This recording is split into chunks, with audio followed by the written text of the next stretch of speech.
Election 2024 के ठीक एक साल बाद मुल्क की ओपोजिशन जमातों का मुतालबा मैंडेट की वापसी या इलेक्शन में मुबैना धांधली की तहकीकात से आगे बढ़ गया है और अब ओपोजिशन जमातों ने मुश्तरका तौर पर हुकूमत से फौरी तौर पर मुस्ताफी होकर नए इलेक्शन कराने का मुतालबा कर दिया है और इस हवाले से हुकूमत के खिलाफ एक नया और बड़ा ओपोजिशन अलायंस बनता हुआ नजर आ रहा है और पीटीआई से हुकूमत की परेशानियों का नुक्ता आगाज और ओपोजिशन की नई शुरुआत करार दे रही है। ओपोजिशन का ये नया मुमकिन अलायंस इस लिहाज से ज्यादा अहम है कि उसमें नून लीग और पीपल्स पार्टी के देरीना इत्तेहादी मौलाना फजलुर रहमान और नून लीग के साबिक वजीर आजम शाहिद खकान अब्बासी की मुतहर्रिक शमूलियत नजर आ रही है और शाहिद खकान अब्बासी को इस हवाले से अहम जिम्मेदारी भी सौंप दी गई है। कल रात को तहरीक इंसाफ के रहनुमा और साबिक स्पीकर कौमी असम्बली असद कैसर के घर पर ओपोजिशन जमातों का इशाया था, जिसमें मौलाना फजलुर रहमान और शाहिद खकान अब्बासी के अलावा ओपोजिशन इत्तेहाद के सरबराह महमूद खाना चकजई, उमर अयूब, जुनैद अकबर, साहबजादा हामिद रजा, अल्लामा राजा नासिर अब्बास, मुस्तफ़ा नवाज खोकर और पीटीआई के दीगर रहनुमा शरीक थे। इशाये के बाद मीडिया से बात करते हुए मौलाना फजलुर रहमान ने कहा कि तमाम पार्टियों ने इस बात का इरादा किया है कि 8 फरवरी 2024 का इलेक्शन धांधली ज़दा था। इस्टेब्लिशमेंट ने अपनी मर्जी का मैंडेट मैनेज करके अपनी मर्जी की हुकूमतें बनाई हैं। इन लोगों को मुल्क पर मुसल्लत रहने का मजीद हक हासिल नहीं है। इनको फौरी तौर पर मुस्ताफी होकर असर नौ इंतखाबात का ऐलान कर देना चाहिए। तमाम पार्टियों ने अपने मौक़िफ़ का इआदा किया है कि 8 फरवरी 2024 के इलेक्शन धांधली ज़दा इलेक्शन था। उसका मैंडेट ये अवाम का मैंडेट नहीं बल्कि इस्टेब्लिशमेंट ने अपनी मर्ज़ी का मैंडेट मैनेज करके अपनी मर्ज़ी की हुकूमतें बनाई हैं। इन लोगों को मुल्क पर मुसल्लत रहने का मज़ीद कोई हक़ हासिल नहीं है। उनको फौरी तौर पर मुस्ताफ़ी होकर असर नौ इंतखाबात का ऐलान कर देना चाहिए। इस हवाले से शायद खकान अब्बासी साहब ही से हम दरख्वास्त करेंगे कि वो मुख्तलिफ़ पार्टियों के अरकान को अपने साथ मिलाकर आइंदा के लाए अमल के लिए काम करें। इसके बाद अवाम पाकिस्तान पार्टी के सरबराह शाहिद खकान अब्बासी ने इजलास का एलामिया पढ़कर सुनाया और बताया कि इजलास में इत्तफाक हुआ है कि नए इंतखाबात ही मुल्क को दरपेश मसाइल से निकालने का वाहिद रास्ता है। सियासी कैदियों को फौरी तौर पर रिहा किया जाए। सब जमातों ने अपने इस मौक़िफ़ का इआदा किया। मौजूदा हुकूमत एक गैर नुमाइंदा हुकूमत है जो अवाम पर मुसल्लत की गई है। इजलास ने शामिल रहनुमाओं ने इस बात पर भी इत्तफाक किया कि नए इंतखाबात ही मुल्क को दरपेश मसाइल, अदम इस्तेहकाम, मुआशी अबतरी और दहशत गर्दी जैसे संगीन मसाइल से निकालने का वाहिद रास्ता है। मुल्क में जारी फसादियत और रियासती जबर का फौरी खात्मा किया जाए और सियासी कैदियों को फिलफौर रिहा किया जाए। पीका जैसे काले कानून को फिलफौर खत्म किया जाए। ओपोजिशन जमातों के इस गैर मामूली इजलास को तहरीक इंसाफ के इत्तेहादी साहबजादा हामिद रजा ने ब्लॉकबस्टर मीटिंग करार देते हुए कहा है कि यह हुकूमत की परेशानी का नुक्ता आगाज है। जो आज मीटिंग हुई है, मैं समझता हूँ सबसे पहले तो खुश आइंद इस हवाला से है और ये इतनी खुफिया रखी गई कि किसी को पता ही नहीं लग सका। मैं ये समझता हूँ कि आज की मीटिंग एक ब्लॉकबस्टर मीटिंग थी और जो मुश्तरका एलामिया सामने आया है it's a starting varying point for the government जी। तो जाहिर है जब हुकूमत के सामने चीजें रखी जाएंगी और हुकूमत नहीं मानेगी तो आखिरी शॉट एहतजाज ही होता है, तो उसकी जाने बिल्कुल जाया जा सकता है जी।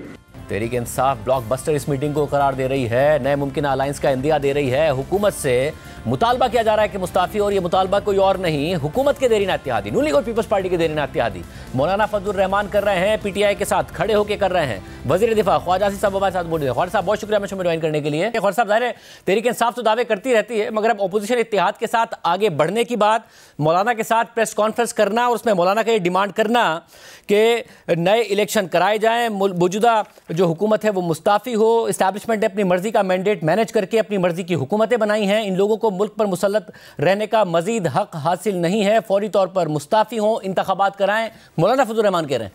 देखें ये मुझे थोड़ा सा जो पॉलिटिकल जो भी मुझे थोड़ी बहुत शुद्ध है वो उसके हिसाब से मुझे समझ नहीं आती कि ये केपी में जो भी हुआ है इलेक्शन के दौरान, मेरा मतलब है कि उसके ऊपर भी एतराज़ात जो हैं, जो इस वक्त जो इत्तेहाद बना है उसकी पार्टीज़ के एक दूसरे के ऊपर भी जो है एतराज़ात हैं। तो मैं समझता हूँ कि उनका इकट्ठा होना जो है पार्टियों का जिनका एक दूसरे पे एतराज़ात हों और इलेक्शन के ऊपर सवालिया निशान जो है वो अपनी जो उनकी टर्फ है उसके ऊपर जो भी इंक्रोचमेंट हुई है, मैं किसी ख़ास उसकी पार्टी का नाम नहीं ले रहा, लेकिन ये सूरत हाल है, एक जगह नहीं एक से ज़्यादा जगह पे है। तो वो how can they have counter claims on each other, how can then they get together, और फिर उनका इत्तेहाद जो है वो ऑनेस्ट किस तरह हो सकता है? ये मेरा एक सवाल है। मगर ख्वाजा साहब, उसमें जाहिर है आप मौलाना फजल रहमान का क्लेम है कि पीटीआई ने गलत इलेक्शन जीता और उनको भी इलेक्शन जितवाया गया, वो ये क्लेम करते हैं खैबर पख्तूनख्वा में। मगर अब यहाँ सूरत हाल ये है कि अगर नए इलेक्शन का मुतालबा होता है तो पीटीआई तो फौरी तौर पर राजी हो जाएगी ना खैबर पख्तूनख्वा की हुकूमत खत्म करने पर, तो दबाव तो वो आपके साथ बढ़ाएंगे, इस पर तो अंडरस्टैंडिंग कर लेंगे वो मौलाना के साथ। नहीं शायद मैं आपसे इत्तेफाक कर रहा हूँ ये बात को, लेकिन ये चीज़ें पार्शल नहीं होती कि वो पंजाब में ये चीज़ जो है एप्लीकेबल ना हो और केपी में एप्लीकेबल हो या बलूचिस्तान में ना हो और सिंध में एप्लीकेबल। अगर ये डिमांड होनी है तो ये तो सारे मुल्क के लिए होगी, और अगर कहीं पे धांधली के किसी के दावे हैं तो वो बताएं कि कहाँ पे दावे हैं, ताकि मेरा मतलब है उनका पता लगे कि क्लैरिटी आए, या सिर्फ जो है एक जनरल एक कॉमन इंटरेस्ट्स हैं despite rival claims, claims on each other, उसके बावजूद अगर इस तरह जो इत्तेहाद बनते हैं, मेरा ख्याल है वो इत्तेहाद जो है गैर फितरी होते हैं, वो इत्तेहाद फितरी नहीं होते, जिनमें बुनियादी जो है कॉन्ट्रडिक्शंस जो हैं वो बज़ाहिर इतनी फाश किस्म की जो है कॉन्ट्रडिक्शंस जो है आपको नजर आ रही हैं। नेचुरली जो ग्राउंड रियलिटीज है, जो ग्राउंड रियलिटीज हैं वो तो मौलाना फजल रहमान को आपका इत्तेहादी बनाती हैं, मगर मसला ये है कि मौलाना बार बार नाराज हो जाते हैं। 26वीं आईनी तरमीम के मामले पर आप लोग उनके पास गए, उन्हें मनाया, उन्होंने पीटीआई को मनाया, फिर पीटीआई पीछे हट गई, मगर मौलाना ने 26वीं आईनी तरमीम में किरदार अदा किया। फिर ये पीका का मामला आता है, खबर आती है कि मौलाना से बात की थी आसिफ जरदारी साहब ने और कहा था बात करेंगे, मगर फिर उन्होंने दस्तखत कर दिए। तो ऐसा लगता है मौलाना को यूज किया जाता है और फिर उन्हें नाराज कर दिया जाता है, भूल जाते हैं आप लोग। नहीं, मैं ये बात आपकी जो है ना, मैं उसको किसी हद तक सपोर्ट करूंगा कि हमारे जो मौलाना के साथ जो ताल्लुकात हैं, मैं उनका बड़ा एहतराम करता हूँ। मेरे भाई हैं, मुझसे उम्र में छोटे हैं, उनका बेटा जो है बिल्कुल बरखुदार है, मेरा उसके साथ भी बड़ा ताल्लुक है, उनका छोटा भाई है ताउर रहमान है, मेरा उसके साथ भी बड़ा ताल्लुक है, बहुत अच्छे ताल्लुकात है। तो ये कंसिस्टेंसी हमारी तरफ से अगर इनकंसिस्टेंसी है तो उसमें कंसिस्टेंसी आनी चाहिए। ये ट्रांजैक्शनल रिलेशनशिप जो है मौलाना के साथ नहीं रखना चाहिए। This is my humble opinion. आप बिल्कुल ठीक कह रहे हैं। वैसे तो फिर इस सूरत में, क्योंकि अब जो अपोजिशन इत्तेहाद है उसमें कम से कम तहरीक इंसाफ कह रही है कि इस दफ़ा जब हम आएंगे, 26 नवंबर को हमारी तैयारी नहीं थी, हम एक्सपेक्ट नहीं कर रहे थे ऐसा रवैया होगा, इस दफ़ा हम गोली खाने की तैयारी करके आएंगे। और अगर मौलाना सड़कों पर उनके साथ मिल जाते हैं तो ज़ाहिर एक बहुत ताकतवर कुव्वत बन जाएगी, और फिर वो आ रहे होंगे तो क्या करेगी हुकूमत? क्या मौलाना को इंगेज करेगी? क्या करेंगे आप लोग? आपको तवक्को है कि मौलाना आएंगे नहीं उनके साथ सड़कों पर? देखिए, मैं इस वक्त कोई पेशेंस जो है प्रेडिक्शन करके या पेशन गोई करके जो है वो किसी पॉसिबल इस चीज़ के सोल्यूशन को जो है प्रिवेंट नहीं करना चाहता, या उसको जो है क्या कहते हैं उसमें कोई रुकावट नहीं डालना चाहता। हो सकता है मेरा कोई कमेंट जो है किसी पॉसिबल सोल्यूशन को जो है वो सर्कमवेंट करे या उसमें कोई रुकावट डाले, लेकिन जो है अल्टीमेटली ये चीज़ें जो है ये कन्फ्रंटेशन से तो नहीं हल होती, ये तो मुज़ाकरात से ही हल होती हैं, या मुज़ाकरात उस तरह के ना हों जिस तरह के मुज़ाकरात ये पिछले 15-20 रोज़ 25 रोज़ से जारी थे, कि कोई भी मुज़ाकरात के मतलब सीरियस नहीं था। मैं पहले दिन से कह रहा था ये मुज़ाकरात जो है इसका कोई रिजल्ट नहीं निकलेगा। तो अगर कोई सीरियस मौलाना के साथ बड़े ताल्लुकात हैं जरदारी साहब के, प्रेसिडेंट साहब के, वो उनको एंगेज करें। अगर मेरी पार्टी जो है वो उनके भी बड़े अच्छे तल्लुकात हैं, मियाँ शहबाज शरीफ के, मियाँ नवाज शरीफ के बहुत अच्छे तल्लुकात हैं। हमारी जो सेकंड ईयर की लीडरशिप है उनके भी बड़े अच्छे तल्लुकात हैं। मैं भी उसमें हिस्सा डाल सकता हूँ। मौलाना के साथ ज़रूर बातचीत करनी चाहिए, और जो उनके ग्रीवेंसेस हैं, अगर उनके ग्रीवेंसेस पीटीआई के गवर्नमेंट के खिलाफ वहाँ पे हैं, गवर्नमेंट बनने के खिलाफ हैं, तो we should be standing with him, he should not be standing with them. आप मेरी बात समझ रहे हैं कि हमें उनके साथ खड़े होना चाहिए, उनके ग्रीवेंसेस पे उनको जो है उनके साथ नहीं खड़ा होना चाहिए। ये हमारी कोई कमी है जिसकी वजह से वो उनके साथ इस वक्त खड़े हैं। बस अब अगर जो कमी है वो यहाँ तक पहुँच गई ना कि वो अब बात करने की बात नहीं कर रहे हैं, वो तो इस्तीफे की बात कर रहे हैं कि अब हुकूमत मुस्ताफी हो और नए इलेक्शन कराए। चलें, मैं आपको पता है सियासत में कोई भी अर्फ आखिर नहीं होता। सियासतदान जो है ज़रूर थोड़ी सी गुंजाइश छोड़ते हैं कि जिससे जो है कोई हल निकल आए, कोई ऐसा सोल्यूशन निकल आए जो एक्सेप्टेबल हो, बायलैटरली एक्सेप्टेबल हो या मल्टीलैटरली एक्सेप्टेबल हो। अच्छा, और इस सूरत में अब एक और जो बात हो रही है वो ये कि एस्टैब्लिशमेंट को इमरान खान साहब वैसे तो आर्मी चीफ को बराह रास्त खत लिख रहे हैं, मगर तहरीक इंसाफ ये भी एक बाकायदा इंदिया दे रही है कि उनके बातचीत भी चल रही है। अलीमीन गंडापुर साहब ने कहा कि एस्टैब्लिशमेंट के साथ मुज़ाकरात के हवाले से 80% एक दफ़ा पेशरफ्त हो गई थी, फिर 99% हुई, फिर 26 नवंबर से पहले 80%, बाद में 99%, और कह रहे हैं अब भी प्रोसेस चल रहा है। तो खतों की ताबत भी एक तरफा ही सही, मगर जो बैकडोर डायलॉग भी कहीं ना कहीं चल रहा है और पेशरफ्त हो रही है। मुझे थोड़ी बहुत जो समझ आ रही है मैं वो आपको बयान कर देता हूँ। उन्होंने कहा है जी कि ये 99% की जो बात कही है ये हमारी तरफ से थी, जो हमारी डिमांड्स थी, लेकिन उस तरफ से उन्होंने बाद में अपनी तस्दीक की है कि उधर से कोई तस्लीम जो है ये डिमांड्स नहीं हुई थी।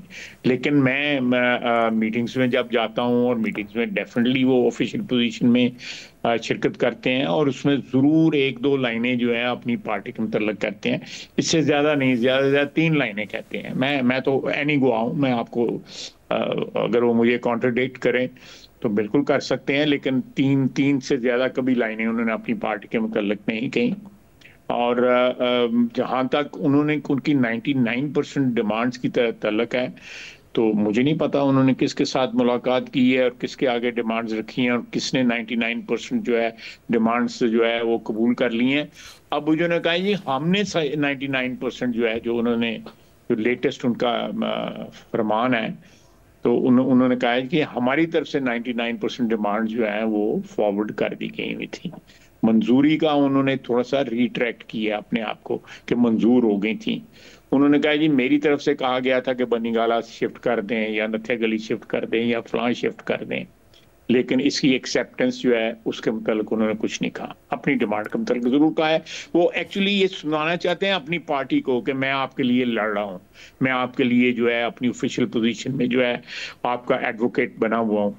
वो अपनी ये उनमें और उनकी पार्टी के दरमियान ये गुफ्तगू हो रही है, ना आपके लिए ना मेरे लिए। अच्छा, मगर फिर जाहिर जुनैद अकबर साहब हैं, वो भी कुछ अलग स्टेटमेंट दे रहे हैं, गौहर खान साहब की अलग स्टेटमेंट्स आ रही हैं, अलीमीन गंडापुर साहब के अलग, बट जुनैद अकबर साहब ये कह रहे हैं कि हमसे ये कहा जा रहा है कि 3 साल हमने ये हुकूमत चलानी है, चलने दो, तो फिर केसेस भी खत्म, जेलें भी खत्म, उसमें से 1 साल गुजर गया, 2 साल और चलने दो। क्या दुरुस्त है, ये कहा जा रहा है उनसे? नहीं, मेरा नहीं ख्याल। मैं जुनैद अकबर साहब जो हैं उन्होंने आज ये स्टेटमेंट दी है, मैंने टेलीविजन पे देखी है, उन्होंने कहा जी हम अपनी पार्टी में करप्ट लोगों को नहीं रखेंगे। चलें, ये तो तस्लीम किया गया है ना कुछ उनकी पार्टी में करप्ट लोग हैं, वो निशानदेही भी कर देंगे। हमने उनको जुनैद अकबर साहब को सब ने मिलके, हमने तो नहीं लेकिन सब ने मिलके जो है उनको PAC का चेयरमैन भी बनाया है, और मैं उनकी इंटेग्रिटी जो है बिल्कुल मैं उस तस्लीम करता हूँ। उनके ईमानदार शख्स हैं और सही को सही और गलत को गलत कहने की उनमें जुर्रत भी है। बहरहाल वो एक पार्टी में जिनके साथ मेरा इख्तलाफ है, तो इसलिए मैं इससे ज़्यादा कमेंट नहीं करूँगा। लेकिन उनका जुनैद अकबर साहब का ये कहना जो है मैं समझता हूँ कि साथ ही साथ उन्होंने अपनी पार्टी के अंदर करप्ट लोगों की निशानदेही भी करने की शुरू कर दी है। तो मेरा ख्याल है कि उनकी पार्टी के अंदर जो है अब इतने ज़्यादा फैक्शंस बन चुके हुए हैं पंजाब में, और पंजाब में तो खैर वैसे ही कोई आवाज़ ही नहीं आती। सलमान जो अकम साहब भी बोलते हैं, बाकी तो मेरा बोलता भी कोई नहीं है। उनका वजूद का भी कोई पता नहीं, उनकी लोकेशंस का भी किसी को कोई पता नहीं है। सारे मेरा ख्याल है they are having good time, nothing else. Frontier में है या KP में, खैबर पख्तूनख्वा में है पार्टी एक्टिव है, हुकूमत है, आपस में लड़ाइयाँ बेशुमार हैं।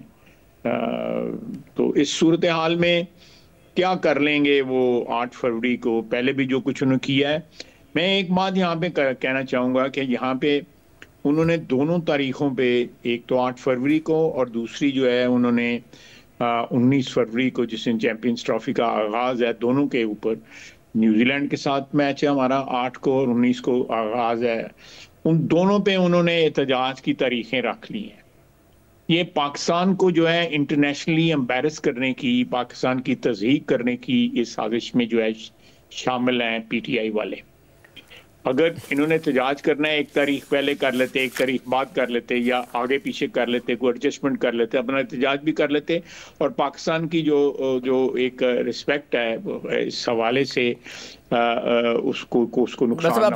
प्राइस सीरीज शुरू हो रही है, 8 को इलेक्शन था, वो एक सिंबॉलिक तारीख है उनके लिए। आप क्या कंफर्टेबल हैं? हुकूमत को कोई खतरा नहीं देख रहे हैं किसी नए अलायंस के जरिए, ऑपोजिशन के इत्तेहाद के जरिए, सड़कों पर आने के जरिए? इस वक्त हुकूमत कंफर्टेबल है?